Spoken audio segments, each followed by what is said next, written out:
Every hour you spend editing is an hour you're not filming, not posting, not growing your business, and that's just math. Most creators never actually bother to run those numbers, and they assume hiring an editor is the expensive option. Well, after a decade of working with creators and business owners, I can tell you it's actually the opposite. So in this video, we're going to talk about the real cost of editing your videos versus hiring it out.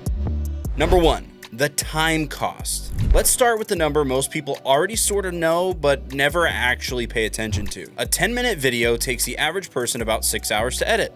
If you're doing something more polished, like a vlog style video with music, color, motion graphics, that number climbs closer to 15 hours.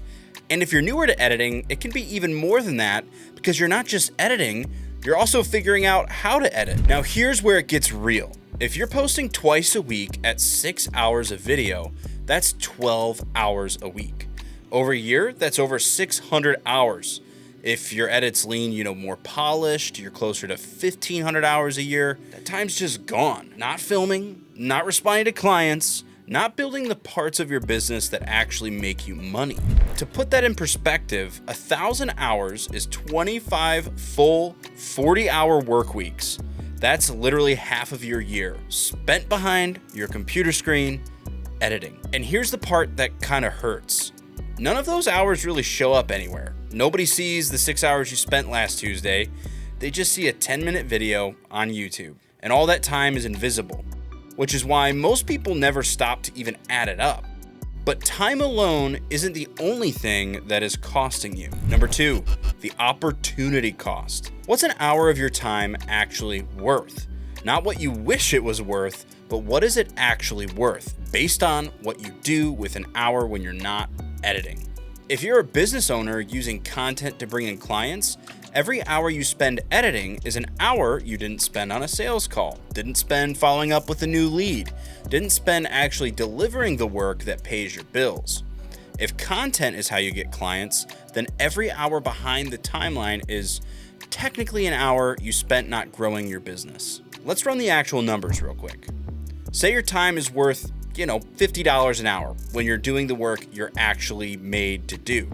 At 600 hours a year, that's $30,000 of your time spent editing. At $1,500, that's $75,000 a year. Now, compare that to what most editors actually charge.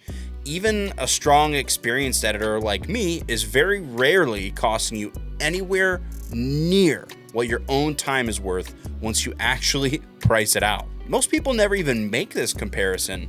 They just see an editor's rate and think that's expensive and never ask what the alternative, their own time, is actually costing them. And editing your own videos was never actually free. It just felt free because the cost wasn't showing up on a bill. Really quick, if you've been editing your own content and it's eating your week, that's exactly the kind of work that I take on.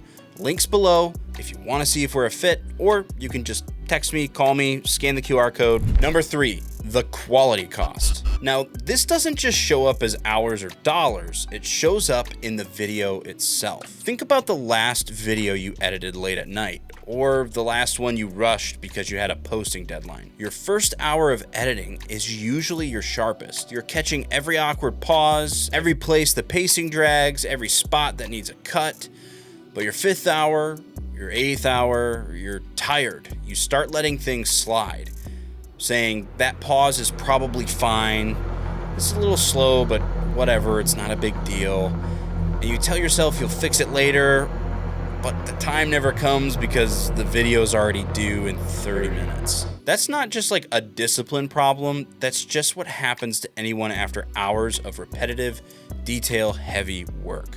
It's not a personal failure, it's just how attention works. And here's why that actually matters beyond just the video feeling a little worse. Those small drop-offs, a slow pause here, a static shot there, a hook that doesn't quite land are exactly what shows up as lower watch time. And watch time isn't just a vanity number like views are.